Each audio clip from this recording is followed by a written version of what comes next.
You are now tuned in to The Gifted Gab.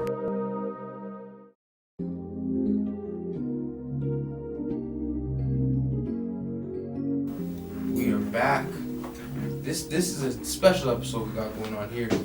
It's the second floor Gifted Gab collab.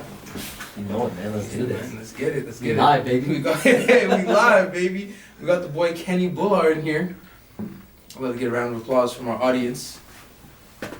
One at a time, please. Welcome, man. Welcome. Thank you, man. Long overdue. It absolutely is, man. It's a damn pleasure to be here on the Gifted Gab. You know, to follow suit with you, bring Qashus on, and you know your lineup of guests that you've had. It's a pleasure. You know, and I appreciate you taking the time to have me out, man. Hey, man. Thanks for coming. There's a lot of other things we've been doing on this Saturday night. It's true, man. Like that just shows, right? Like some people don't realize that we take our weekends or we take our free time out of this to do it. But I mean, what better way than to recognize that this is something that we could easily be doing over a drink at a bar, but to be able to do it, inside your studio and to have it on air, to have other people listen is what it's all about, man. Absolutely, man. Absolutely. So tell us what you've been up to, man. I know you got training, you're busy coaching. Man, like, with what my life has been mainly consisting of lately is, I look at it this way. I have my typical 9 to 6 where, I'm working as a fitness manager at GoodLife, and that's something that allows me to be a part of, being a part of the development of personal trainers and being able to help them really, you could say, maximize their potential to being the best trainer that they can be for their clients. So I really enjoy, the onboarding process and being able to develop their skill sets on, how to not just be another trainer, but be someone who's well equipped with, the knowledge and the soft skills and, the personality that they already have to be a part of changing people's life. And, that's a big component in my life. That's something that I actually really enjoy, right? To this day, people ask and tell me, when am I going to leave GoodLife and do my own thing? And I still feel like to this day I'm there and I'm learning and I'm growing and finding ways of how I can be a better leader and trainer myself. And to do that with one of the best fitness companies in Canada is a blessing, right? Second thing that I'm up to, man, is I compete very actively in jiu-jitsu, right? That really fills my cup where I think it's very important for us to find a way to get a little bit uncomfortable, right? Whether it be through physical performance or through challenging yourself mentally. That's something I really enjoy, and martial arts has just been a big part of my life for more years that I've lived and been on earth. And the third thing's the podcast, man. That fills my cup of building a community, right? So when you think about all those three things together, what really keeps me going and what makes me wake up every day is being brave and being able to make every day count and recognize that you can't do anything by yourself. Ooh. That's a big theme, right? If you think about everything that I do, it takes my training partners to make me better at jiu-jitsu. It takes clients who are willing to change their life and are ready to do so for me to actually be able to get paid to do my job and feel like it's, you could say, impactful. And if you compare that to all the things I did in my life through sales and through marketing, I had to convince myself of I'm actually making a difference. And I find just saying I'm putting more money in people's pockets, it's not enough for me, right? It's enough for other people, but not for me, right? And then with second floor, it's we were talking about it earlier, where I get to put the spotlight in front of someone, and when I bring it all back to making my life feel like it's not done on my own, it takes, a nation, it takes a community. That's something that really keeps me going. And it's another reason why I really wanted to be here today. Hey, man. Well, welcome, man. We're glad to have you, man. I wanted to ask you about, being a fitness manager. Do you feel like you came into that with the right skills? Do you feel like you had to brush up on leadership skills? Because working with people is, in a sports aspect, is one thing. When it gets in an organizational culture, corporate, right, working with a team, there's a lot of skills that you may have that other people don't have. How did you find that? It's a high level of relationship building, Alex. When I look at it, man, I got really fortunate. It's one of those things where it's not just what you know, it's who you know. I happen to be well connected with the director of personal training at GoodLife, and he's someone I trained jiu-jitsu with, growing up, and I found that he took, you could say, I wouldn't even say risk, but like a calculated risk on me, recognizing that I had no personal training experience. COVID began, this was when I got laid off from my job. I was like millions of other people in the world who felt like they needed to take a chance on their dream, right? And that's, something like what you talked about on a podcast that you shared with me, where you felt like you're ready to go all in on something like the gifted gab, and you're not ready to just work for, you could say, making someone else richer. And for me, I needed to take my skills in management, my skills in relationship building, and my love for fitness, and apply it somewhere. So when I talked to Tim, he was one of 5 people, Alex, that I wanted to sit down with and pick his brain about personal training. And I was hooked, like he told me about the setup GoodLife has and the mentorship that they provide. And what company other than GoodLife that I've ever worked for, because I've bounced around a lot, man. Like you asked me how long I've worked at a company for, man, other than GoodLife, I've only really lasted about a year until I was checked out. But that said a lot again about me not feeling like I was being challenged and me not feeling like I was making a difference. I'm about 1.5 years into GoodLife right now, and GoodLife's the one and only company that I've been a part of where they actually sat me down and said, hey, besides what you want to do for us, what do you want to do for yourself? What's your personal goals? How much money do you want to make? What do you want to achieve for your fitness? Right? If you're out here trying to make sure that other people are taken care of physically and mentally, let us take care of you physically and mentally. And man, like that blew me away. And it was genuine. And it was something where, like any other business, man, let's be honest. GoodLife is still a business. Absolutely. It's still a corporate company. But I think it's important that if I can make a stance on, and I find you talk about this with your guests, and we do too, where you want to do your own thing and you want to be an entrepreneur, I will tell you honestly that I'm so glad that I've gotten to experience what the highest level of what a fitness company looks like, as well as what and how corporate entities operate. Because if I one day do want to be an entrepreneur, and I'll say it out loud, I want to run my own academy one day. And I want it to be serviced through MMA, Muay Thai, and Jiu-Jitsu. But if I'm going to do that, I need to humble myself, and I need to make sure I figure out how the best of the best in the fitness industry are doing it. Very important. And I want to do my time. That's the way I look at it. Skin in the game, right? Exactly, You gotta man. have some skin in the game. And I remember, man, like I still have some conversations with some friends about this, and I remember I used to get heated about it, man, growing up, like right after college. And to each their own, but my buddies would be like, why are you working for another person's dime? And I'm like, well, I don't look at it like that. I look at it like I'm taking inside secrets. I'm in here, I'm doing my time, I'm learning how the best of the best are doing it right now. And I know that you have to, of course, take your time into doing so, but you also have to know where you're at, before you're actually ready to make a step. And I think that's important, man. It takes a lot of humility to say, I'm not quite there yet. I'm not quite ready to be here. I need to soak up everything where I'm at. It takes a lot of humility, because that way you actually avoid a lot of mistakes that, one thing people don't realize in entrepreneurship, mistakes are costly. They cost you a lot of money, right? If there's something you miss here that you could have avoided, sometimes that might cost you, $50,000-$60,000. It could be missed sales. It could be, you can't avoid those mistakes. And I read this, one of my favorite books while we were starting the Gifted Gab. It's called Originals, and it kind of talked about the 2 different kinds of success, right? There's the people who they shoot until one thing hits. And then there's the people that, they accumulate experiences, right, as they're going, but they're working towards one perfect thing. And then when they go out and they try to execute that thing, it becomes perfect because it's a sum of all those experiences that they, You know the way I look at that, man? It's crazy, because I was even thinking about this on the way here.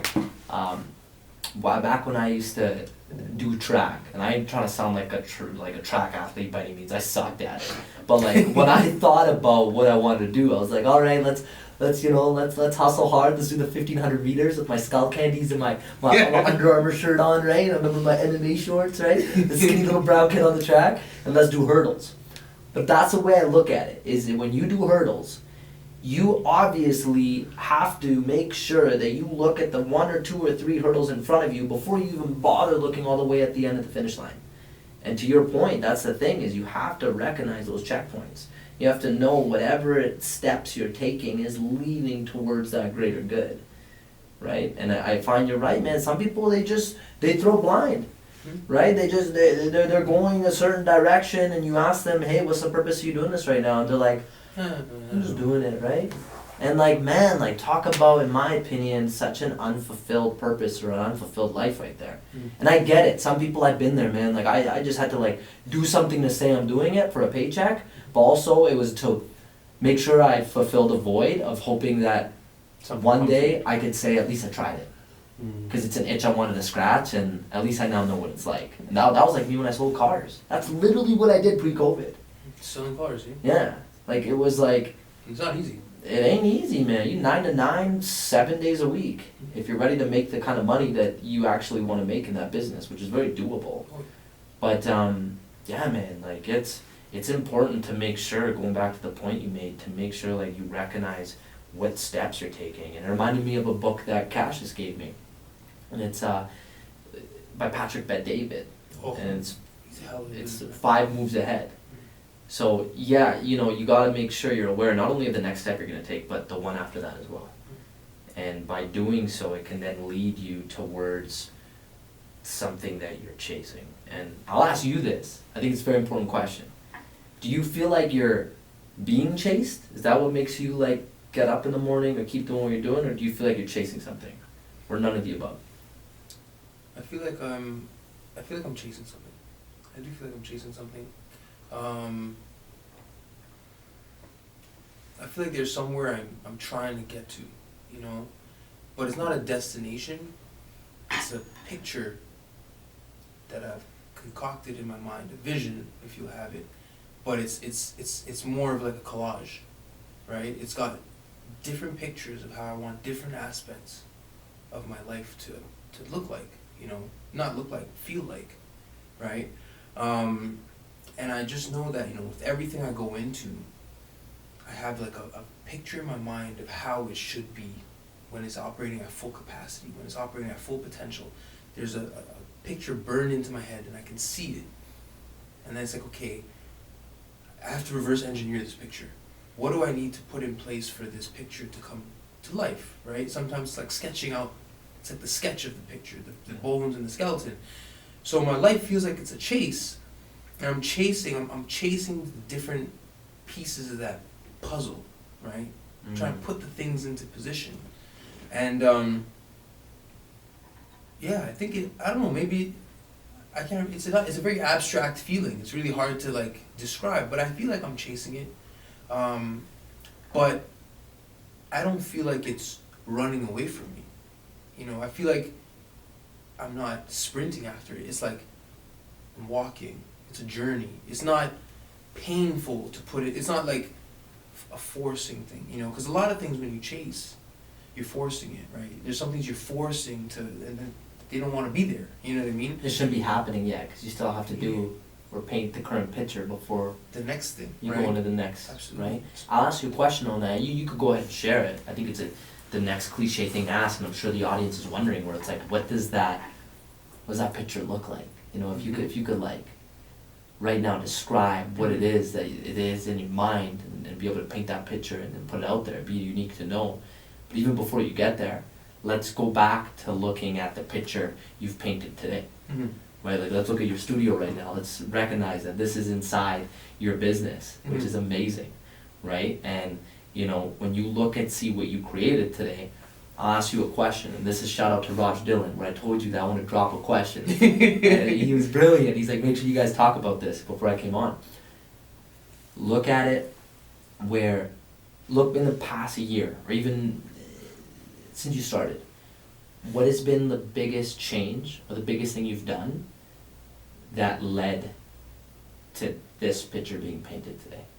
Like you and me sitting across the table collaborating, two podcasters in Edmonton in a beautiful studio inside one of your established businesses that you're operating. What's something that you felt like you've done, and had you not done it, this wouldn't even be happening today? Man, that's a really good question. Man, Raj Dillon, I'm telling you, man. He's here in spirit. Shout out Raj, man. What's one thing that if I hadn't done, this wouldn't be possible? I think the one thing I can pinpoint was the pandemic forced me to take all these side hustles that I had and go into them full out, right? Like I've always been someone that couldn't stay in one place. I had to have many things going on because I needed that overstimulation, right? So prior to the pandemic, I had a job, but I wasn't able to put the adequate amount of time into the Gifted Gab because of my job. I wasn't able to put the adequate amount of time into modeling and acting, or Good job. yeah, even the store, right? There was some compromise there, right? And the pandemic forced me. I got laid off, and I'm like, well, damn, like this is where we're at now.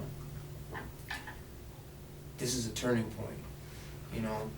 I could have went back and looked for that cushion, you know, something familiar, but I said, you know what, we have these things going on already. So, you know, when the pandemic started and a lot of people started things from scratch, I was a little bit ahead of the game because I already had some things brewing.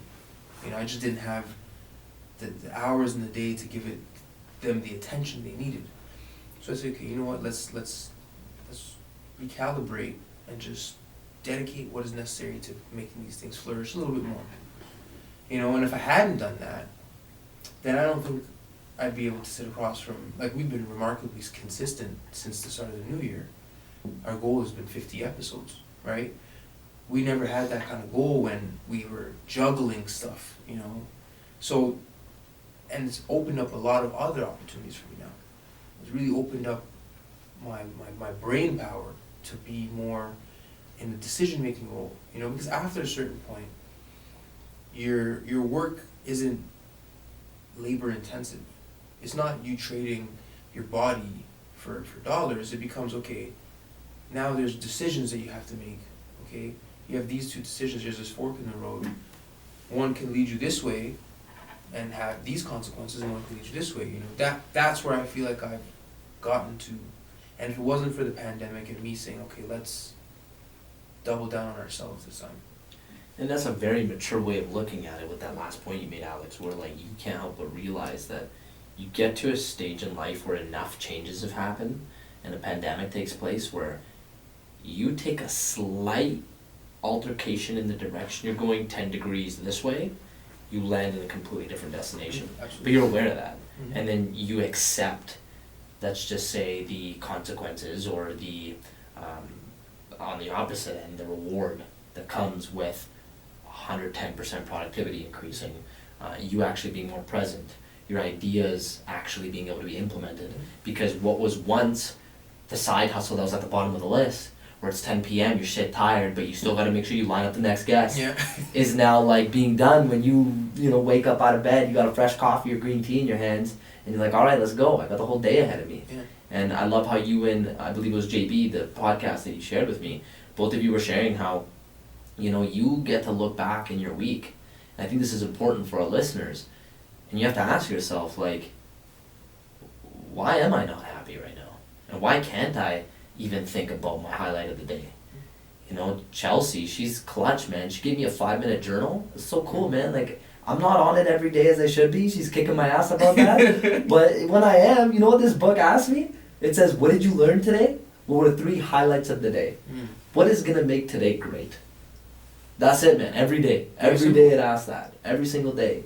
And I'm noticing when I am getting in the habit of doing it, I enjoy doing this. If you gave this journal to me, bro, 3 years ago, You do. yeah, I'd be like, I don't know, fuck, I gotta go to work, I'm late, I gotta go see a client, fuck, I hate my life. But like, you gotta ask yourself that sometimes, right?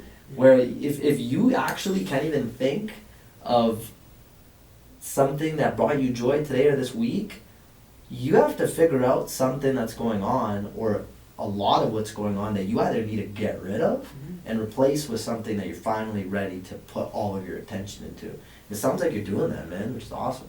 Well, I think the key is to identify, right? I think the most important thing, like once you can identify a problem, right? You can identify where something is not going right, that makes you aware of it, and then you can start to think about the solutions, right? I think we're in a problem-driven society. That's just the reality of it. That's where we're at. That's how things work. When you put a lot of people in one place, there's going to be a lot of problems and a lot of issues. But you can't really address all the issues until you identify them one by one, and then you come up with a solution for them one by one. It's a process, right? Yeah, figuring out where that gap is, right? When you see a problem that's in front of you, and you recognize, all right, well, first and foremost, how did this become a problem in the, you know, like in the first place? How did this start happening? And then you start like building up a case. I notice that now, man. Like even through making decisions as a leader for personal trainers, like sometimes you get the personal investment you put in people, and let's say one day they tell you that, hey, I'm ready to go, I'm ready to leave. You have to see that coming, and you have to prepare for what that conversation's going to be like, and you have to ask the hard-hitting questions. Where did I go wrong in keeping you? What could I do better the next time to make sure this doesn't happen again? And I'm glad, like, I've had to put my foot down and ask, and, you know, I say this, like, very, you could say, humbly, without tooting my own horn, to know and recognize that 95% of the people that have come and gone, the people I've developed and spent countless hours with, have said, hey, it's not you, it's just me right now.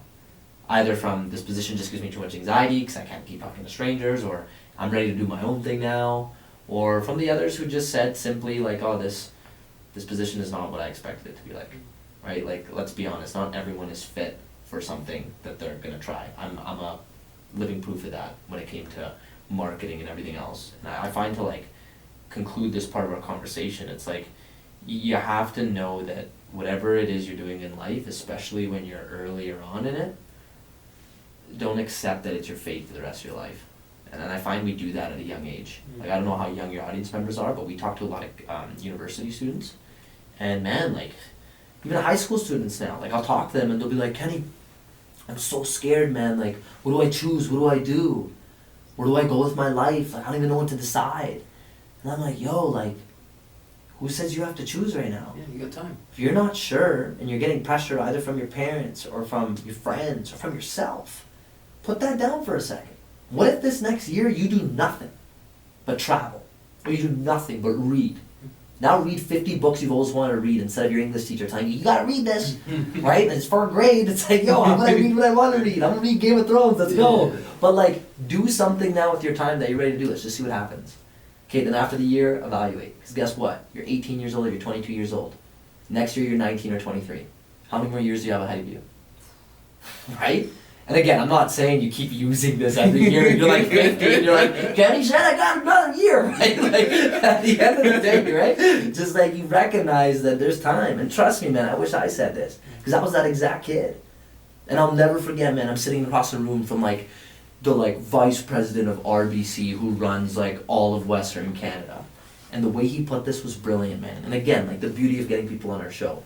This still resonates with me. He's like, Kenny, why let a 4-year degree depict what you're going to do for the next 40 years of your life? Mm-hmm.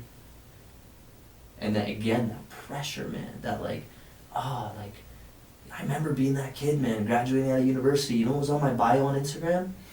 Marketing major, BCom. I let that shit define me, man. Yeah.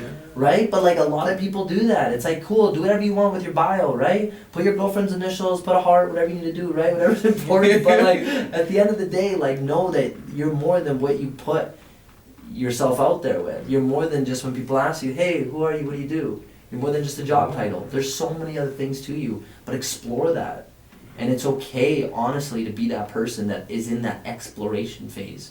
Because I was, man, for 5 years. You know? You gotta be in it, right? I still am to a degree in the fitness realm, only until now I'm finally at a point where I know where I'm taking it all. But I think it's just okay to accept that you're in that phase of trial and error. Yeah. you know. It's important, man. Let's break. Are you tired of the running around for a specific hair product, for a specific type of hair? Are you tired of overpaying for services like weave and extensions? Well, are you in the know of Western Canada's best kept secret? Afro Era in North Edmonton is now open and operating right at Londonderry Mall. Come shop all things black, including hair care, beauty products and accessories, and hair itself. Now accepting online orders as well as walk-ins for braids, weave, and more. There's no more running around to find the right products and services. Your hair is a statement, so treat it like one. Visit us in-store or shop with us online at afroera.ca.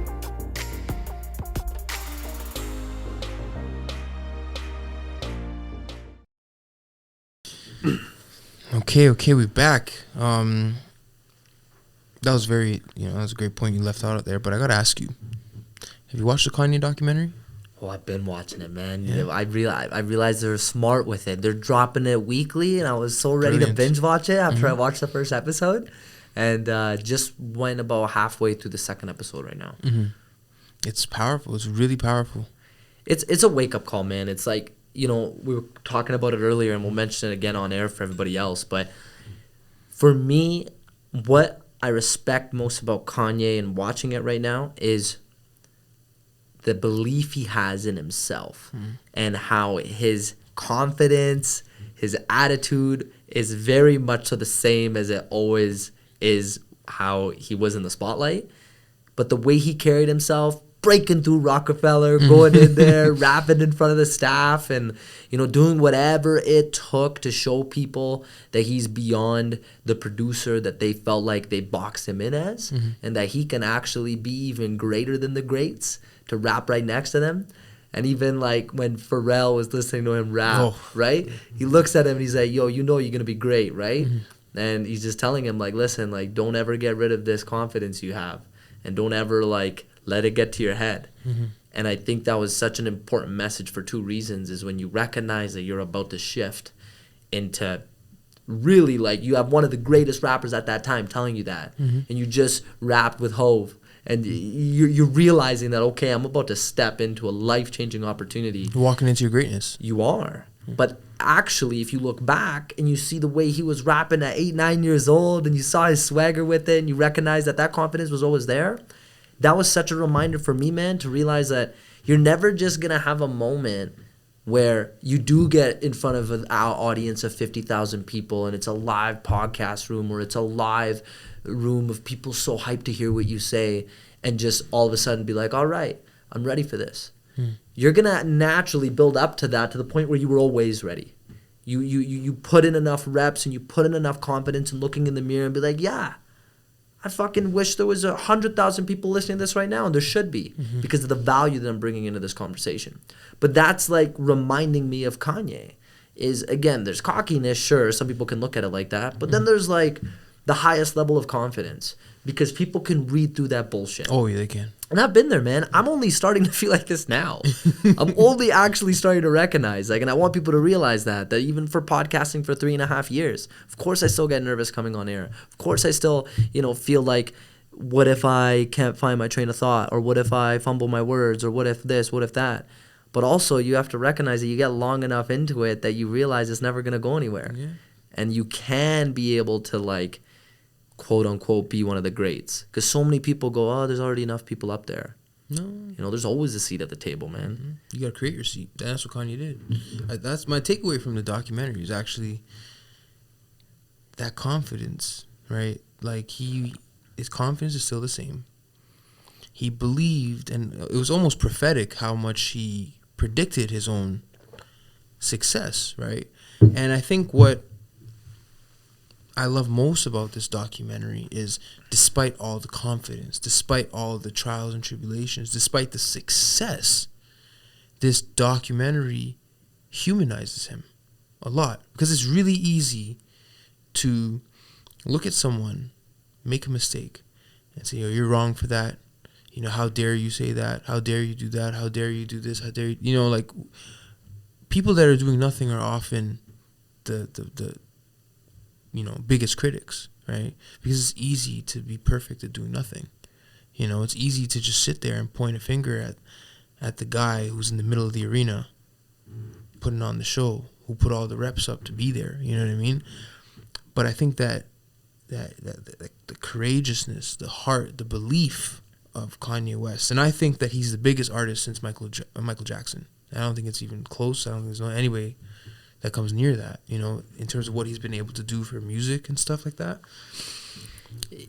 When you talk about him in that light, man, it's like there was this incident in the documentary that like really hit home for me. I heard of it and I think I just let it escape my head, but it shook me to the core when I listened to it in the documentary where, when he told or when he had his jaw break on 3 sides and it shattered in that car accident, yet he still rapped and ended up creating the most lyrical soundtrack of his life to this day. And like that hit close to home for me because I've shattered my jaw, and that happened in my first MMA fight, and it just reminded me of how there's people like Kanye who, you're not alone through that process, and recognizing that, what happened to you it's not forever.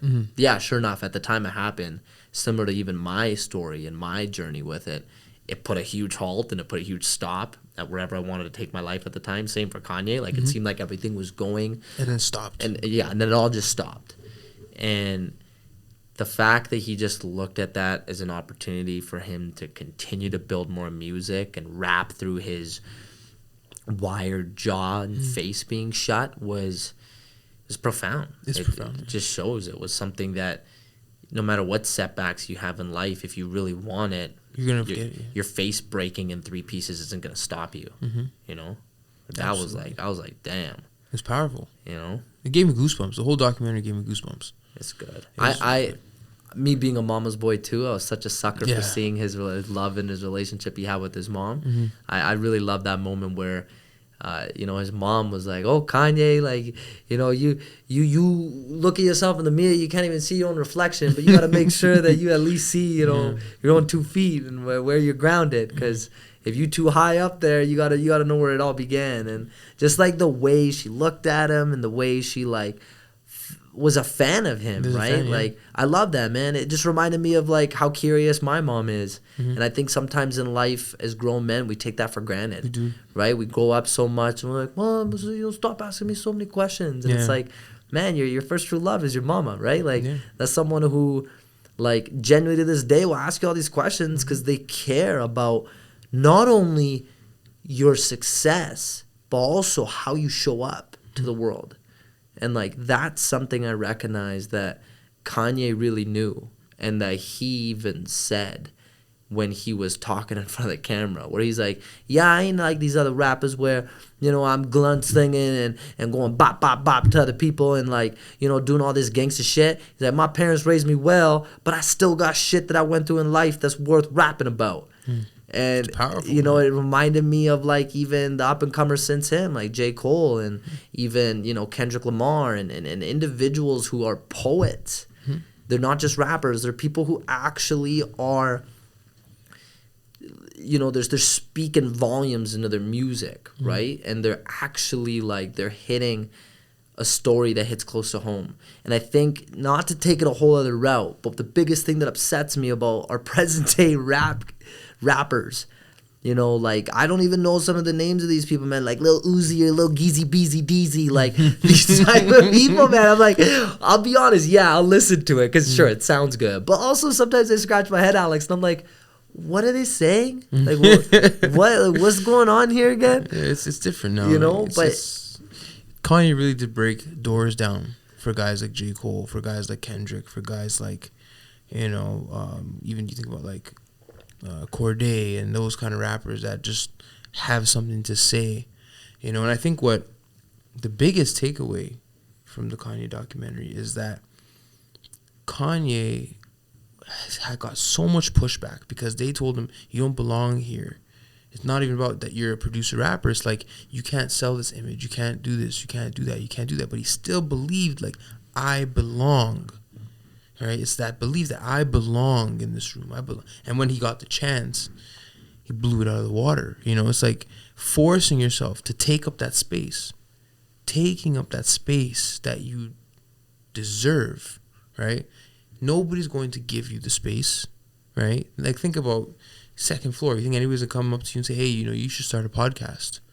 Nobody's going to do that. You have to go and take up your own space and keep doing it, and then until it gets big and big and big, and then it's like, oh, shoot, like, second floor. Oh, you guys have the whole floor. Exactly. You know what I mean? Like, you got to force yourself to take that space up because nobody's just going to come and give it to you. Yeah. Yeah. But I even notice sometimes, Alex, where, like, you'll get people who'll actually tell you, and then it's only until you believe yourself you'll do it. Right? Like, I noticed that about when I'm with the homies and we're all, like, rapping and we're all, like, freestyling, we're having fun, right? And then everyone will be like, yo, man, that's tight. Like, when are you going to record that? Or, like, why are you doing this with Q? Why are you going to the studio and rapping bars? And it's like, like, I have a homie of mine, man. Like, he's out in Vancouver and he just collabed with Qashus. He did a single called Savages. These are two best friends in my life. That is sick, right? Shout out to Avi, right? So these are two friends in my life, two best friends that I collaborated together. And for so long, that was me in university, man. Always told them we'd just be shooting the shit. We'd finish our exams. We'd roll up a J and we just like start freestyling, right? And then Avnash would be like, and that's his full name, he'd just like kill it. And I'm like, man, when are you rapping? Yeah. He's like, not yet, man, not yet. One day. And then finally, you know, he got out of his shell. He went to Vancouver. But that's another example of everyone can be your hype man, but only until you believe in yourself, you're actually willing to do it. Yeah. So it's kind of unique. I like to look at it on both ends, right? I want to ask you, because this kind of relates to Kanye, but it kind of brings it back to a personal experience. You notice when Kanye was like, he felt this way where he was in the circle, like he was hanging with everyone at Rockefeller, but he still felt like an outcast? You ever felt that way at any time in your life or even now? And then if you did, was there anything you ended up doing that made you have the it factor, that made people you were around go, oh shit, like you were here all along? Damn, homie, like get on stage. Like, you ever had something like that happen? Or was it something where you're like, I realized I was an outcast, quote unquote, for long enough that it just wasn't my scene? You ever had any of that happen in your life? Yeah, I find that, you know, there's a lot of rooms I get into and I have an anxiety about, because I'll be in the room with a lot more qualified people who have these crazy resumes, who have, you know, all these production credits, or they've done acting, or they've done all these things that I do, but they've done at a way higher level. And I get an anxiety about it because I'm like, yo, how are they going to see that, you know, I don't have these credits to my name like these people? And I think about it. And then when I actually get in the room and I actually start conversing, and they say, okay, what are you working on? What kind of projects have you done? What have you know? And I start talking about, you know, the Gifted Gab or the film I'm working on or whatever it is. And then I see the look on their faces, and they're completely blown away. They're surprised. They're surprised. They're surprised because I don't have the skin in the game like they do. But they always say the same thing, and they say, you know, you have something to add to this art. You have something to add to this industry. Like, keep going. You know, you have a story to tell, is what they tell me. It's like, do you find that insulting though? If, like, let's just say at first glance, at first impression, you can see that they're not really as, let's say, enlightened as it sounds like they are immediately after you tell them all the hustles you've got going on? Yeah. I'm not offended because That's fair. I've been, you know, I've gone through the jobs and trying to fit into the culture and look the part. Yeah, and yeah. After a while, I'm just like, I don't really care anymore. Yeah, you know, like, I don't care about any other person's opinion. I'll just share what I got going on in my life. Right? You know, like, because I realize, like, in this industry, and I think this is for any industry, and I think you can relate to this, they don't care about what you look like. They don't care about what you believe in. They want to know, what have you done? What have you accomplished? You know, what do you have to your name? What's out there? You know, like you were saying about before, about the guest you had on your podcast, right? He looked at what you guys got going on and said, hey, this might be worth my time, right?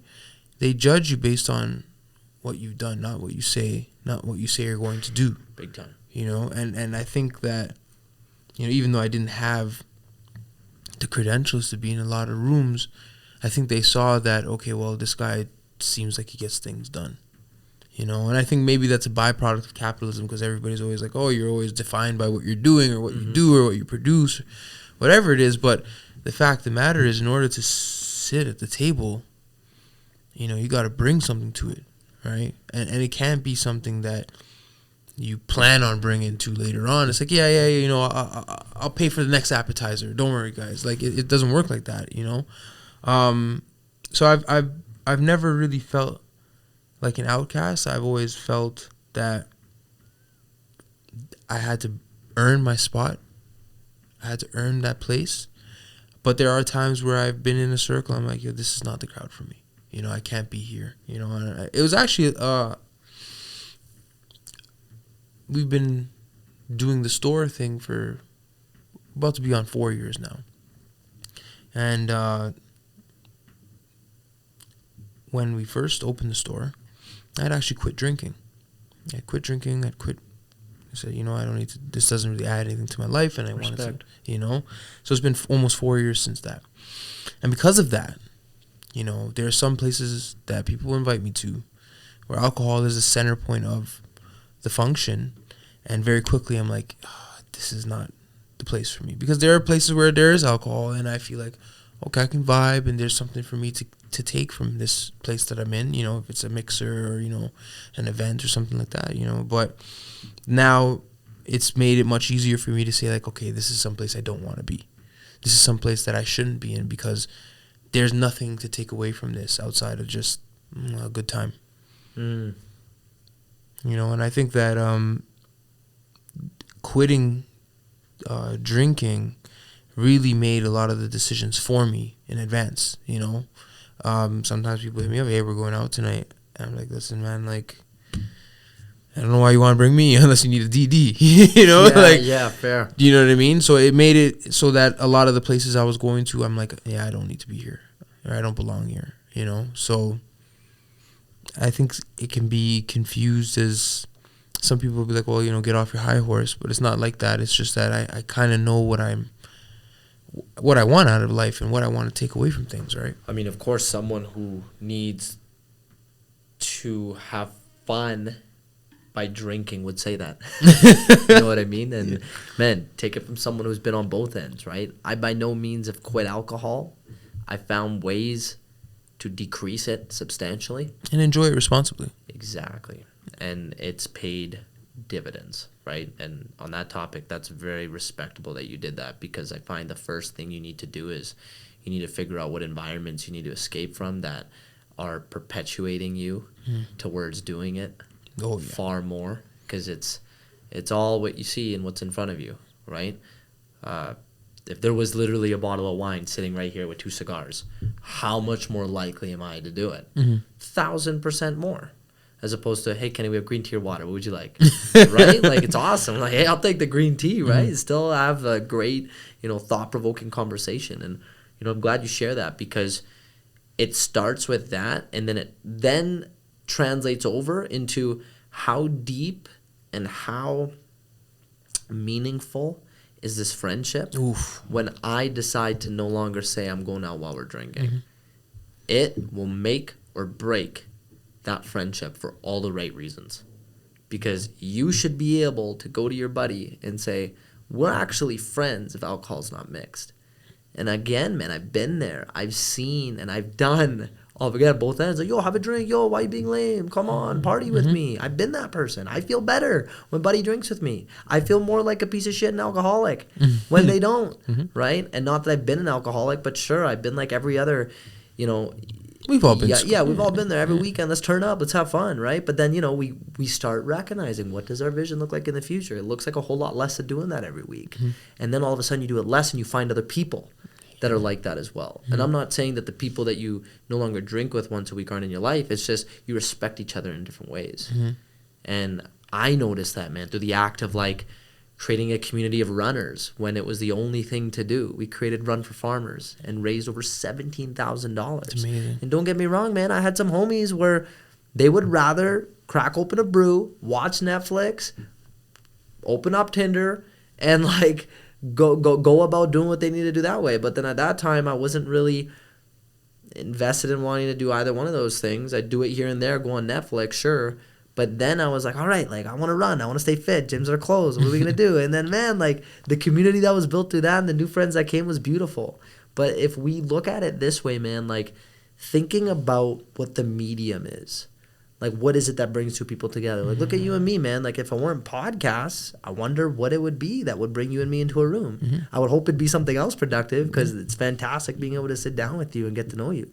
But I think it's really unique where outside of the person you're hanging out with, look at what activity brings you and that person together. That's a crucial one. And it was such a game changer for me, man, when like I was on the flight back home with my brother. This was after one of his UFC fights. And I sat beside him and we were just reevaluating changes he's going to make in his routine and schedule after that L and changes in routines I want to make.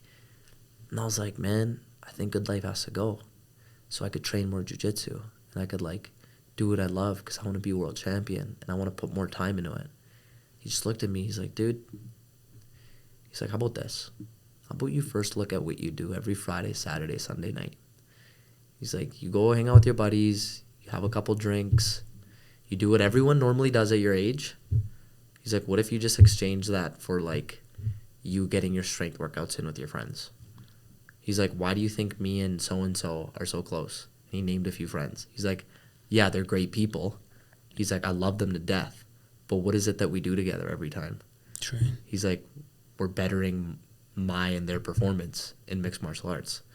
He's like, so now that you're starting to be aware of the path you're going towards, the activities and the things you're doing and the time you're spending doing with the people that are in your life, make it something that's productive for both of you, that's going to better both of you in any way.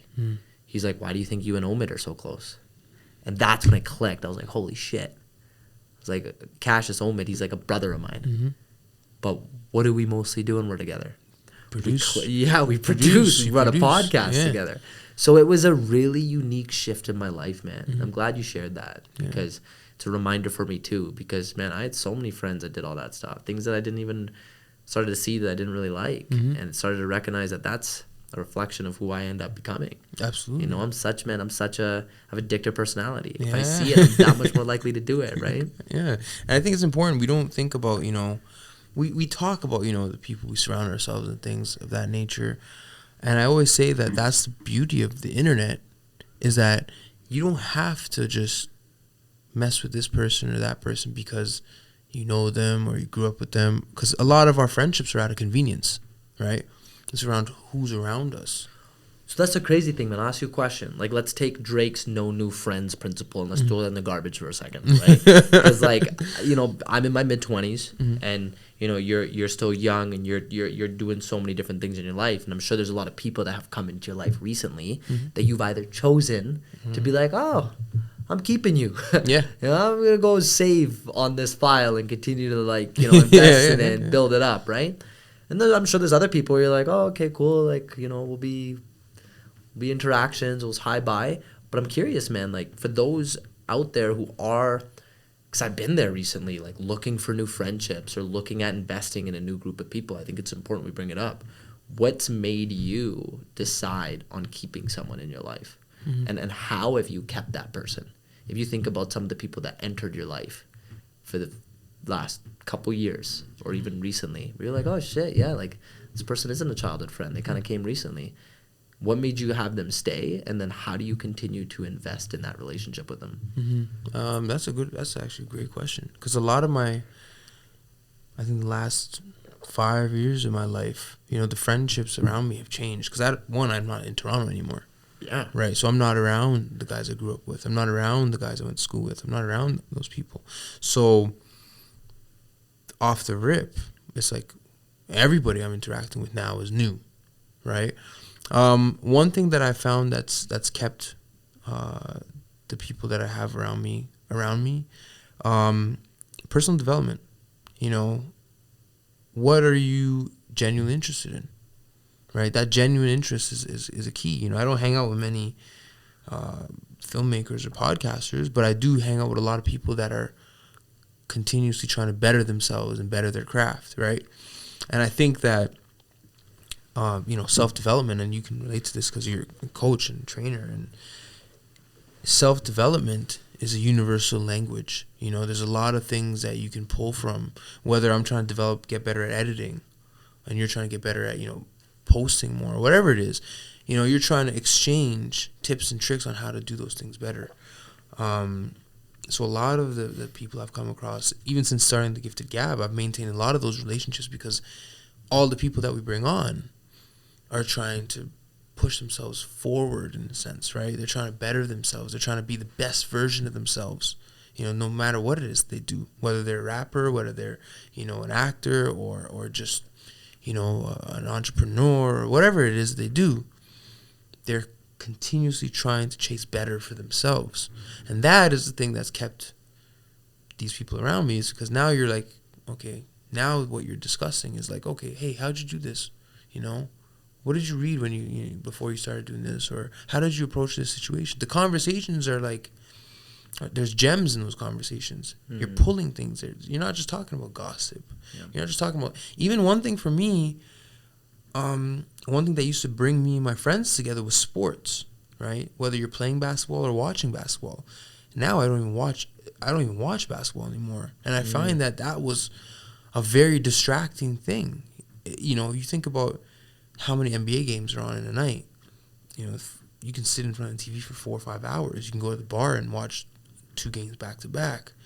And, since doing all this stuff, there's been very little, since the Raptors have won their championship, there's been no desire for me to watch basketball. That was a minute ago. It was a long time ago. Right? That was pre-COVID. It was pre-COVID. The whole era ago. Yeah. Since that happened, I was like, you know what? Basketball just doesn't hit the same anymore. It's crazy you say that, man, because it's nice meeting someone, who is athletic and is a male and is, in this generation of, sports, hype, entertainment, you name it, who says the same thing. Because it's so funny when clients or people are like, you watch sports? And I'm like, nope. I was like, I compete in mine and I love what I do and I invest in the relationships I have with the people in my life, and that takes up enough of my time. And some people are like, oh, come on, like, you don't watch any sport, this and that. And some people are like, whatever, that's cool. But man, like, you know what? When you say that, the biggest thing that is my why around it is like, why would I want to sit around with a group of my buddies and talk about how many of millions so-and-so made doing what they love and that they're good at, when we could talk about how we can make millions on what we're good at and simple. What we, back to your point, are personally developing ourselves on doing.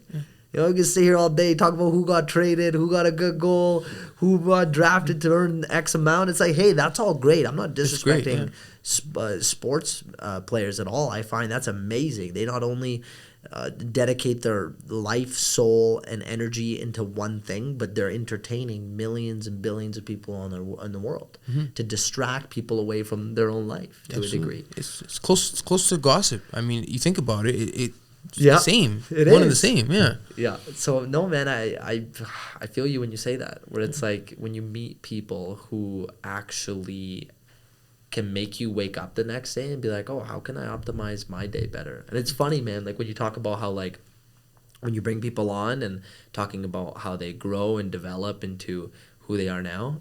My mom, before I left, she's like, Gifted Gab, okay, what's it about?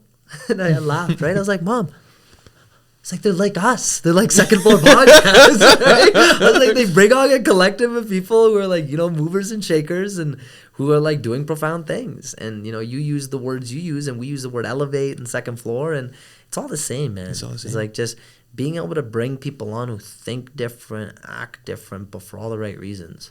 Who in my opinion, you strike me as someone like this too, where like you're not wasting time. And life is precious. So precious. And you're recognizing that every conversation on air, like if this was your last episode, would your cup be filled? And that's how I operate in life, man. Because I've seen, man, close ones, loved ones, cousins, who passed away too young. And that subconsciously affected me. Yeah. You know, like that made me realize, not saying that, oh, I could die tomorrow. Like, sure, I could. However, I like to live in knowing that I'm not wasting my time. Absolutely. That's the simple. thing. Like, I'll still live this way knowing, hopefully, knock on wood, like I live to 100. But it's like, man, like, you are the controller of all this, right? And again, not to get all like religious, but I'm just going to share this because it was top of mind that a client and I talked about. And it was like, it's funny how people praise themselves when things go good, but when things go bad, they blame God. So they essentially go, oh, God, why are you doing this to me? Why is my life going like this? But when life's good, they go, fuck, I'm so glad I did that. And it's like, all right, well, when life goes good or bad, what have you done? Again, we're going back to what we talked about in the beginning.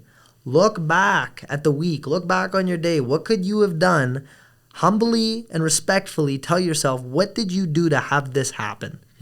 Instead of going, oh, God, why'd you do this? Yeah. Where did you go wrong? Where did you go wrong? Yeah. It's that simple. Look at yourself in the mirror. And if you need to apologize or if you need to recognize that you went about something in a way that you shouldn't have, okay, what are you going to do differently? And I know it's so cheesy to say, man. I've actually got mad at some of my coaches who said, oh, Kenny, don't worry, you lost the world championships or you went out, like, you win or you learn. But honestly, man, when I actually sat myself down on that plane ride and I thought, like, okay, where did I go wrong in that match? Right? Not, oh, God, why'd you let me lose? It was like, where did I fuck up? And I realized, I was like, okay, it was that moment right there. You know, I didn't have my arm in a certain position. They passed me. That's what I need to correct. That's what I need to rep 1,000 times over to never let that happen again. But that's what they meant about winning or learning, because there was a valuable lesson in that loss. And let's take that micro and apply it into the macro of life and recognize that if you went about something a way you shouldn't have, don't do it again. Or when you have to revisit it, recognize and go, holy shit, this is just like that moment I was in. Okay, let's make or break it. But I think that's growth when we talk about personal development. Is being able to be back into a situation and be like, This is I know where how it to went handle wrong. this. This is where it went wrong.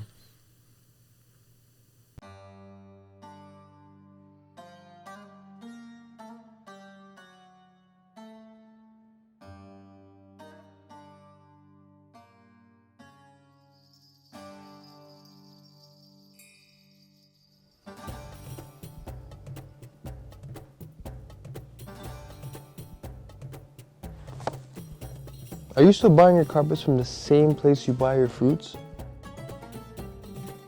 Are you still buying your carpets from the same place you buy your underwear? Shame on you. Treat your home with some respect. Come shop with me at Qashus Persian Rugs.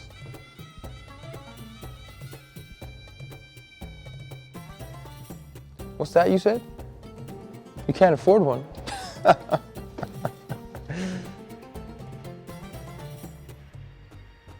Nonsense. You can come in store right now and walk out with the rug with our new Buy Now, Pay Later program. That's right. Buy now, pay later. Come shop with us at Qashus Persian Rugs.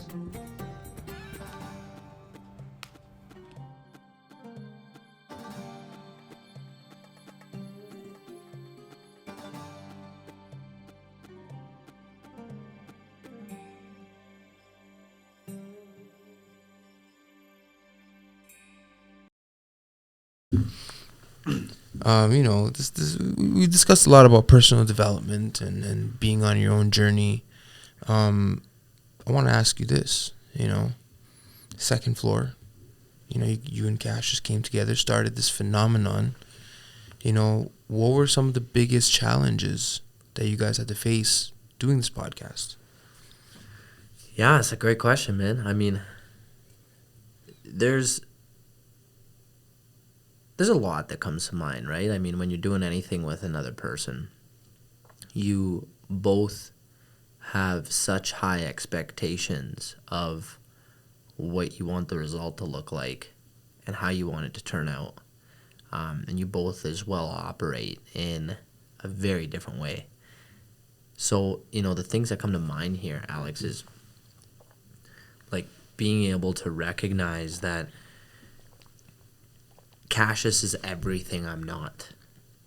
And I wouldn't even be able to do the podcast if it weren't for him. And I think that's a really beautiful part about finding a quote-unquote business partner or finding someone to do something with. I owe him all the credit in the world. I would not even be in a podcast if it weren't for him telling me that he's planning to start one in the first place. Mm-hmm. The challenge then becomes, what are you going to own up to, and what are you going to make sure gets done on your end, even after week over week, month over month, year over year, strategy and direction changes based off of interests, based off of direction of your own personal life. So Qashus and I did have many moments, many moments where we looked at each other and we went, are we still doing this? Right? Your life's going this way, my life's going this way. And especially when we both felt like we found our own passion, because let's be honest, that's where it all started. It began with bringing on passion-driven individuals who have survived and thrived and managed to keep the good vibes going in whatever they do, to ultimately say they do what they love. Then, along the way, him and I, Qashus, both agreed that we don't really know what it is yet for us. COVID happened, we found it. Mm-hmm. It was there all along in our life. Qashus created his own business, Q Films. I myself, Kenny, went into the fitness industry, like all in. Got into being a fitness trainer, got into being a fitness manager, started building my own home gym. All that started taking place. This was where we started to see a little bit of a slight rift. Not in our friendship, but in our direction. It was, all right, now what do we talk about? We found our passion, right? We are, to a degree, our own audience. Are we ready to just say, okay, pilot project's done. Thank you for listening. Him and I both realized, no, that's not the case. Content building is still important. Us being a sense of influence. But how do we make it work? You're going that way, I'm going this way. So the biggest challenge, honestly, was doing both at the same time. We both recognized at a point in season 2 where he was bringing on entrepreneurs, I was bringing on health professionals. It was a little bit unclear, right? We were two different podcasts now, operating under one podcast. That's what it felt like. And we both respectfully understood where we have to stick with one of them. So going into season 3, Qashus and I realized that, okay, let's just stick to one topic and let's see where we go. And right now into season 3, we're all in on fitness and health. We're only bringing on health professionals. We're only making the topics based off of health and fitness and how to optimize it in your mental health, spiritual health, and physical. But also, again, thinking of survivors, thinking about people thriving in that space. So we recognize that it's an opportunity for me to take on the front seat at the table while Qashus is still building everything else second floor related. On the back end. And this is where we're at right now. It's not permanent. It's not forever, right? Maybe he wants to step in and do it all with entrepreneurs and stick with that. But I think the biggest challenge, if I look at it on the macro level, is we had to accept constant change. We had to accept constant adaptation. We had to recognize that whenever we made a decision, it was one that we had to make together. Does any business owner or any podcaster who wants to have their own autonomy want to do that? Well, not necessarily. But we learned the value of what partnership means, and we learned the value of what our audience wanted and who our audience is. And I think that was the most, you can say, out of the challenge, the beautiful thing that came out of it is the respect him and I have for each other. And looking at second floor, not like it's mine or it's just his, it's like it's ours. And we could do whatever we want with it. But in order for us to feed the beast, it has to make sense. Yeah. We can't just all of a sudden take broccoli and mix it with beef and then blend it and go, hey, it's just like what you get over at, New Asian Village, right? It's beef and broccoli on rice, right? But it's like, no, like, we gotta put, whatever we put in the blender, it's gotta make sense. And we started to recognize we were confusing our audience, whether we want to admit that now or not. And I'm going to say it on air. It was, when you looked at it, him and I both, I'll never forget the meeting. We were sitting inside Melina Bakery, Cameron Heights. And he's like, And I love Omid's direction. Right? Correct me when I say Omid or Qashus. The guy's got 2 different identities. But Qashus is his rapper name, and Omid is how he goes personally. And he is so brilliant when it comes to strategy. He's like, Kenny, look at our podcast for a second. Check out our YouTube channel. Okay, now check out this other one. He's like, what do you see in the other one that's not in ours? I was like, well, it seems like the theme in theirs is talking about relationships. It's like, yeah, fair. He's like, look at ours. What are we talking about? And I scratched my head and I was like, we're just all over the place. We got health, we got entrepreneurs, we got business, whatever. We're always elevating, but it's like, what are people coming for? So if I could wrap it up, man, is like we just really needed to find a very just clear direction on where it's all going for now. And that's a challenge, man. It's challenging, man. You know, pivoting is one of the hardest things, right? It's knowing when to pivot, how to pivot. And sometimes we get stuck with, well, we've been doing it this way for so long. You get stuck on that, right? And you think, okay, well, this is how we've been doing this. Let's just keep doing it like this. And my pops always says, in business, you're either going this way or this way. There is no floating. If you're not going elevating, you're sinking. Right? It's really polarized because there is no middle ground. To a degree, I like to see it almost like a stock headed in the right direction where there's going to be some dips and valleys. Yeah, absolutely. But ultimately, you're right. And your dad is absolutely correct on this, where it has to be trending upwards. Trending in one direction. And you have to kind of take homage of recognizing that, okay, if it is flat or it's going up and then it goes steadily down, it's going up and it's all the way down in south, okay, well, we gotta pick that back up. Yeah, you got to pivot. Bring that back up to the sky, right? Absolutely. And, you know, so recognizing, it comes down again, identifying, okay, where can we hone our vision here, right? And then adjusting and trying it, right? You still, like, 3 years in, you're still exploring, man. You know, we were talking about Joe Rogan, 1,700 episodes. You know, he's not exploring anymore. And even he's still exploring, actually, if you think about it, you know, because even though you know what you're going to get with that podcast, it's still very uncomfortable conversations he has sometimes, and he's still exploring, you know what I mean? But, you know, 3 years in, you're still early. You're still, like, you know, if you think of some of these media broadcasters, you think of some of these rappers, writers, and how long their careers span. Nobody has a 3-year career. Never. Nobody has a 5-year career. So true. 10 years, at least. So true. At least. If you haven't done something for 10 years, it's really hard to say, well, I tried and it didn't work out, you know, because I think 10 years might be a little excessive. 5 at least. Well, if you're not willing to do it for 10 years, why are you doing it? It's that That's the way simple. I look at it, right? It takes a jiu-jitsu practitioner, on average, 10 years to get their black belt. That's average. That's on average. Right? That takes some people 5 to 15 years. I've been doing jiu-jitsu for almost 11 years of my life. 11 years, there you go. Right? I've been doing it competitively, like properly, consistently for 6. Mm-hmm. The other was just to supplement MMA. But again, you have to ask yourself, how much time am I spending doing this? And am I enjoying it?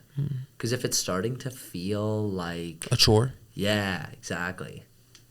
Then you need to either ask yourself why are you still doing it, or you need to change the direction. And that's something. If we go back to this topic, Alex, like we felt that, man. Like Omid would share, man, I'm not excited about it anymore. It's like, cool. What can we do to make it exciting? Well, you know, I want these type of guests on. Okay, cool. Let's do it. Right? Or I'd feel that way. It's like you need to feel juiced up about what you do. Absolutely. Right? That's like my clients, right? Or my trainers. If they walk in and they're no longer excited about things, what can I do to make it exciting? Do I need to change their program? Right? Do I need to show up differently? But again, it goes back to me. I need to ask myself that, because I take onus of that. This person's paying their money or they're spending their time being here. They could easily at any point go, it's okay, it's not for me anymore. Right? So we talk a lot about that in the renewal process. And that's important, is I take that real seriously, because who better to put food on the table and show that you're actually making a difference in your life than the people you're already working with. Absolutely. Because don't get me wrong, like, I believe this wholeheartedly, that I'm not trying to keep a client for 15 years or even 10. Hell, work with me hard, diligently for 5. You'll be just as excited about fitness as I am. We'll work like clockwork. We'll graduate. We'll, cut the knot, right? And then away you go. You're free. You're going to be working out every day. You're going to look at it differently. You'll be healthy. But give me 5 years. But when it comes to renewal, let's say you sign up for a year with me. All right. Well, how am I going to end off that year? Let me share with you the progress. Let me tell you what I believe you've accomplished over the past little while. Let me tell you, or ask you, what your goals are. Okay, after that, if you're not even too sure, let me make a new goal for you. Because fitness just doesn't stop. You don't just go, hey, Kenny, thanks for making me look good, feel good. I'm done. Back to my couch. Right? Pizzas. But it's like, all right, like what's next? So I find it very important in those stages for someone to be excited about something is that quality check, that like assessment of, okay, let's sit down, let's reflect. What did we accomplish here? What's next? What can I do to make this more exciting for you? Or what am I already doing that's making it exciting? So I like to look at it in 3 different ways. And this is something I took away from university was, what should I keep doing? What should I stop doing? What do I need to start doing? And you could take that in any context. And I love it. I'll ask my team that sometimes. I'll tell them to ask their clients. Because when you ask it that way, instead of, do you have any feedback for me? Or is there anything that I'm, not doing right? It's like, oh, no, you're fine. You're giving a person a chance to say no. Let's change that. Let's sit them down and be like, all right, what should I stop doing? What do I need to start doing? It's a question they have to answer. Yeah, there's no one simple answer for that. Yeah. Yeah. So I find it's important, and we talked about off air a little bit of the art of conversation. Ask yourself before you ask a question how you're asking it, and are you going to feel like you're gonna get the answer you want out of the way you asked it? Because people will take that question and simplify it. Yeah, and they'll be like, okay, this is what they're asking me. I'll give them the answer to their question. But you need to dig deeper into that question and ask yourself, will I get the answer I want to hear? It takes a lot of digging, probing, right? And when we're talking about, the renewal process and looking back, a lot of reflection and introspection is necessary for growth, right? A lot of times we don't give ourselves enough time to just sit with ourselves, right? Like life is so fast and there's so much going on that sometimes we forget to just say, okay, you know what? I'm just gonna sit down and just do nothing. There's a lot of power in that. That's literally meditation. It is literally meditation. Yeah. I'm not saying I'm a wizard at it. I'm working on it. I'm actually, funny enough, I'm terrible at it. I'll have a fraction of time with myself. And it will be like literally like me in the washroom and me in the shower. However, when I am, I'm like, okay, I think about my day. I think about how it went yesterday. The 5-minute journal that I told you about that Chelsea gave me, it's working wonders. That's a step in the right direction. What actually sold me on the idea of it was, just 5 minutes? Okay, no problem. But hey, at least that's 5 minutes. That you're present. To sit down, be in my thoughts, think about how the day went, right? And you're right, man, it's very healthy. I find nowadays we're so consumed by attention-grabbing material, whether it be a conversation or social media, that it pulls us away from what our brain needs, and is telling us, or what we need to tell our brain, right? It's too much stimulation, man. We're just overstimulation. And what do you like to do when you spend time by yourself? It sounds like you brought it up. Is that something you do actively? Yeah, my end of the day is always capped off with me sitting at my desk at home, smoking a spliff, and just thinking about, was this day productive? Did I miss anything? Right? I actually have a very interesting relationship with weed. It gives me an anxiety. It gives you anxiety? It gives me anxiety. Wow, okay. Sativa especially gives me anxiety. But I smoke it when I feel like I may have missed something that I've been working on. It really gives me a detail-oriented lens and really makes me reflect on whatever decisions or things I had done earlier in the day. And that's that relationship with that, early as a teenager, I used to smoke and dabble in it, and I didn't like it because it gave me that anxiety. But now as an adult, I know what I get when I do indulge in it. And it gives me that anxiety, and it gives me a lens to look at what I'm working on. And it gives me this over-analysis of these things, so that if there's something that I do, because a lot of things at this point we look at the information in front of us and we make a decision. So at the end of the day, when I want to reflect, I'll dabble in that, and it gives me that over-analysis. And then I'm like, okay, correct these things that need to be corrected. It's really unique that in the space of you being alone and needing to reflect, you actually like the idea of overanalyzing situations you were in, and by consuming marijuana helps you do so. Right? Like, even for me, I had cannabis be very social for me in my life, and there's moments where I now catch myself still where I'm like, oh, do I need to do it by myself? Very periodically, where still I'll do it by myself, but I'll put myself in a social situation. It's not often I'm doing that. However, when I do, I recognize that same element of, it's unique that you call it anxiety. I feel like I know what you mean by that, when in that state you're so overstimulated that you're in your head and you actually start having conversations with yourself. Yep. And information is being thrown at you and it's being absorbed a whole lot heavier. Like, if you told me something, I'll feel it a whole lot more. Right? Like, if you ask me, Kenny, what's challenging about second floor? I'll be like, shit, that's deep. It'll hit me, right? I'll be like, yeah, I'll tell you. And then when I share something, I'm sure I would have said the same thing. It would have hit me more emotionally. And, now I actually notice, man, it's interesting you talk about it.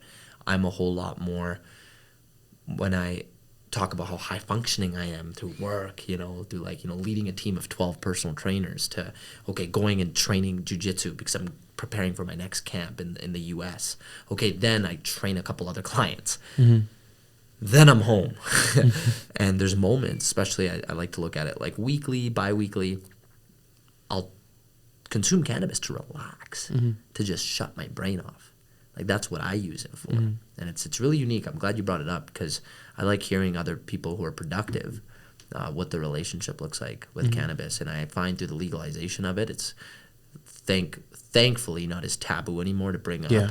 Right? I know a lot of people are like, yo, don't bring that up on air. And it's like, let's talk about it. I'm in a cannabis commercial. I'm like, it's about time I just tell everybody the world. You know what I mean? No, exactly. And, still to this day, I'm sure there's people who, light up and go, oh, what the hell, you do it. But, man, it's everything in moderation. And you need to recognize whatever quote-unquote substance it is. You need to ask yourself, is it good for me? Is it good for you? Right? Yeah. Like, again, I'm not telling people to be like, yo, is cocaine good for you? Do it, right? Like, know what can actually kill you. We've realized now, after, hundreds of years of, studies and research, that cannabis can't kill you. Yeah. But it's just, know whatever you're overdoing or adding into your life, whether it's a food or people or media, ask yourself, is this good for me to consume it? Absolutely. Absolutely. It's interesting that you bring up, everybody's relationship with cannabis is different. It is. Yeah, it is. Some people get too anxious. Yeah. And you touched on how it makes you relax.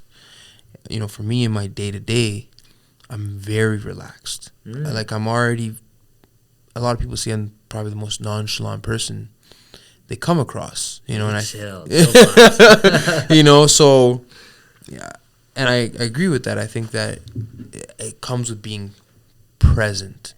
I think that I'm really, really just present in my dealings, and I'm at work, when I'm at home, or in the morning, workouts, whatever. I think I'm pretty good at just being present. So my relationship with cannabis is like, okay, let's just reflect.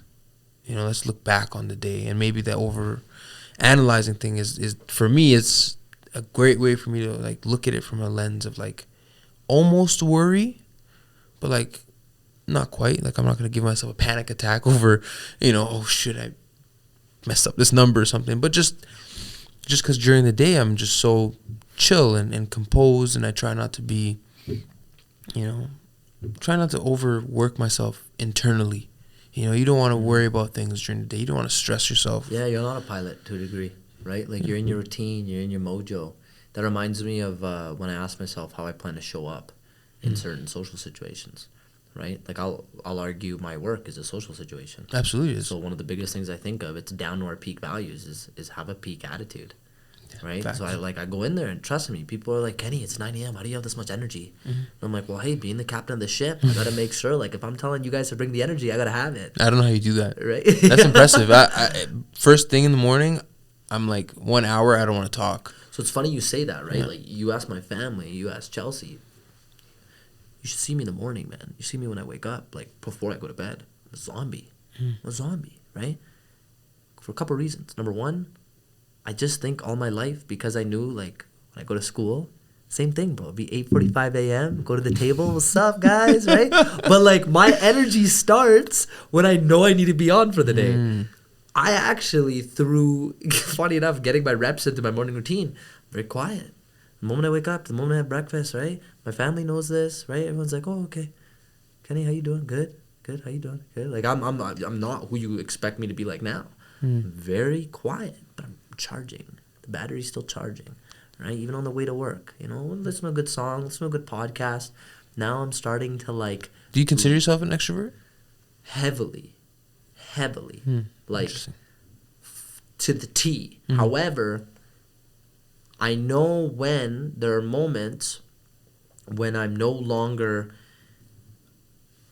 like, able to serve at that high level of energy. The battery is down in the morning, and the battery is close to shutting off by the end of the day. Those are two aspects of me that only so many people get to see. Now, maybe I'll ask you why you said interesting there, if it comes off as a surprise. In podcast episodes, I'm focused. So the energy, the high energy is there to a degree. They're channeling it. But yeah, I recognize I'm a one-on-one conversation, right? I want to meet someone where they're at. It's something I've been really trying to work on. And again, yeah, I'm channeling it. I'm bringing it out when it needs to come out, right? So it's interesting. I find it interesting. I find people's relationship with their exterior environments really interesting, really telling, because not everybody is comfortable in every situation. A lot of people have to prepare themselves to be in certain situations. Like, there's a lot of mental preparation that goes on to being in front of a camera, and a lot of mental preparation goes into that. Oh, of course. Yeah, 100%, man. I felt this way too. Like, I don't know if you've ever talked directly to the camera. I can't do it. Can't, eh? I struggled with that too. I struggled with that heavy in the beginning. I'd look at the camera when we did, it was fun to do. This was when COVID began and we couldn't do as many guest episodes. So we created, like, these mini cool theatrical videos on a topic. Ask Qashus, man, how many times I'd look at the camera and I'd be like, bro, I gotta do another take. I gotta do this here. I need to look at a person. Who am I looking at when I'm looking at the camera? However, it's important. You gotta start somewhere. Literally, man, like, feel free. Take 20 minutes out of your day tomorrow if you want. Listen to my latest episode on Second Floor. I did my first solo podcast. I was so nervous. To this day, man, 130 episodes in, haven't done that yet. Wasn't really our focus. But now, you know, I've been looking in the mirror. I've been more comfortable with myself, being again with myself. If I go back to recognizing that's something I'm working on, it was me and the mic, and it was a camera. And I was like, fuck. I was like, this day's come. You know what led me to finally realizing that I have to do it? I had to put up a social media post. That said a lot about why I continue to post a lot, right? Part of it, sure, is for content purposes. A lot of it's just for holding myself accountable, right? If I have a jiu-jitsu competition, I put it out there. Now I know I'm being watched. How I live my life and what I end up putting up, it has to align with my level of preparation for my next match. Going back to drinking, how much less I am to drink now that the world knows and I know that I have a competition to prepare for. But anyway, if I bring it back to the solo episode, I put up a post and said, tune in Monday, putting up a solo podcast. I remember that Sunday night, I was like, fuck! Like, I was Alex. I was like, yo, damn it. Right? What did I do this for? I was like, yeah. I was like talking to Raj. I was calling my brother. I was like, yo, man. I was like, you want to give me some ideas? I was like, all I got is Kanye West so far. Like, funny enough, I talked about that. I was like, yeah, I got Kanye West, talk about the documentary. Because I was like, it felt like episode 1 all over again. Mm-hmm. Right? Remember, if we go back to the beginning of our conversation, I think it was off air, where I was hella scared of what Kenny I bring to the table. Mm-hmm. Okay, so that's in a conversation capacity. Now, when I'm by myself, how do I talk? What do I say? Yeah. If I run out of ideas, do I just fucking hit the pause button? No. So I was like, just have fun with it and go for it. And after, man, let's be honest, is it my best piece of work? Well, no, but I got to start somewhere. I had to bring in that mentality again. That's amazing. Right? I had to go back to being a white belt and feeling like, okay, so what if a few people are like, oh, what a goof, what is he talking about? But again, it's my own internal, you could say, fear. It's my own, let's say, opinion of myself. That's what I think people might think. And that was such a good lesson learned, man. Where I did that, you know what happened? To be honest, nothing. Nothing. Nor good nor bad. The one best thing that really happened out of it was my boy Karam was saying on our group chat, ha, Kenny, you kill me. You're talking about you and Chelsea massaging each other's faces. Right? I was like, yo, that's what I know my boy's watching this, right? But then I was like, okay, that's it. That's good. But that own fear of me thinking that people go, yo, what are you doing, man? Like, yo, you came off so silly, you came off this or that. Like, none of that happened. And it was a lesson learned, man. Where guess what? When I do another solo podcast, it's going to be just a little bit better than that last one. But that's all that matters. Exactly. And if you go back to the theme of my life, man, is I want to get uncomfortable. And it's about damn time I feel that again in a podcast setting. And I want people to learn from that lesson when I share this publicly is you get so good at something, it feels like clockwork. It's a big reason why people don't want to leave their 9 to 5. Yeah. It's a big reason why people are like, you know what? Do I want to leave? I mean, I'm in my 30s. I'm making 6 figures. This is not me, but this is if someone were in it. And I'm pretty comfortable. It's like, all right, what are you going to do to get uncomfortable? Let's do it. You're a human being, right? What are you going to do to make things exciting again? And that, for me, man, the sweat in my pits, the anxiety I felt. I was like, yo, it felt like day one all over again. That's amazing, man. The first day of school all over again. Right? Man. Kenny, man, it's been a pleasure to have you on here. I think the listeners are going to feel inspired. Thanks. I think to have you in here, what you've been doing with the second floor, what you've been doing in your own career with GoodLife, and that your jiu-jitsu and your training to fight, I think it's exciting. Thanks, man. It's amazing. I've been a fan, but I'm sure you're going to make a few more fans here.